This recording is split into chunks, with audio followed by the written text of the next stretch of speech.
वंशज दाइ दिदीहरू, सहपाठी मित्रहरू तथा डिप्लोमा अध्ययनरत सम्पूर्ण भाइ बहिनीहरूमा म बीपीएच पहिलो सेमिस्टरमा अध्ययनरत छात्र दिलीप कुमार विश्वकर्माको तर्फबाट प्रभातकालीन नमस्कार।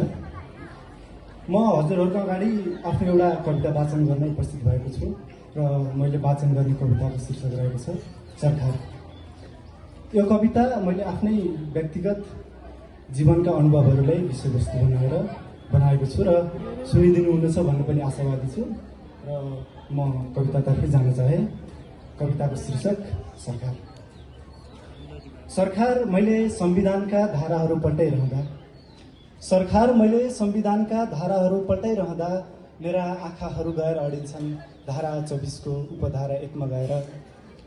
सरकार मैले संविधानका धाराहरू पल्टाइरहँदा मेरा आँखाहरू गएर अडिन्छन् धारा 24 को उपधारा 1 मा गएर। त्यहाँ लेखिएको हुन्छ कुनै पनि व्यक्तिलाई उसको उत्पत्तिको आधारमा विभेद गरिने छैन भनेर।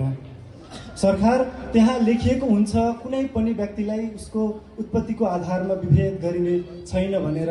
सरकार यदि मैले पढेका 12 खरीहरू गलत छैनन् भने, सरकार यदि मैले पढेका 12 खरीहरू गलत छैनन् भने हो त्यहाँ त्यही लेखिएको छ कुनै पनि व्यक्तिलाई उसको उत्पत्तिको आधारमा विभेद गरिने छैन। अनि सरकार म सम्झिन्छु मेरो विगत, अनि सरकार म सम्झिन्छु मेरो विगत, म सम्झिन्छु मेरो वर्तमान, सम्झिन्छु यो विभेदकारी समाज अनि सम्झिन्छु मैले भोगेका विभेदका तिता अनुभवहरू। सरकार म सम्झिन्छु यो विभेदकारी समाज अनि सम्झिन्छु मैले भोगेका विभेदका तिता अनुभवहरू। सम्झिन्छु धारा 6 कै न्युमा खाएको कुटाई, सम्झिन्छु मन्दिर पसेकै कारण सुनाइएका ती गालीहरू।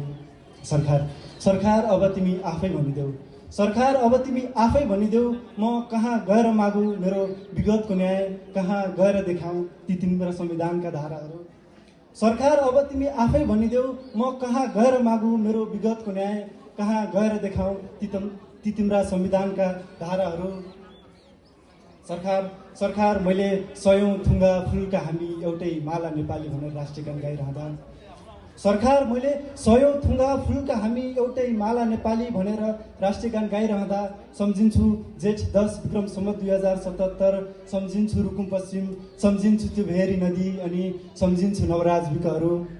सरकार मैले 100औं थुङ्गा फुलका हामी एउटै माला नेपाली भनेर राष्ट्रिय गान गाइरहँदा सम्झिन्छु जेठ 10 विक्रम सम्वत 2077, सम्झिन्छु रुकुम पश्चिम, सम्झिन्छु त्यो भेरी नदी अनि सम्झिन्छु नवराज विकहरू।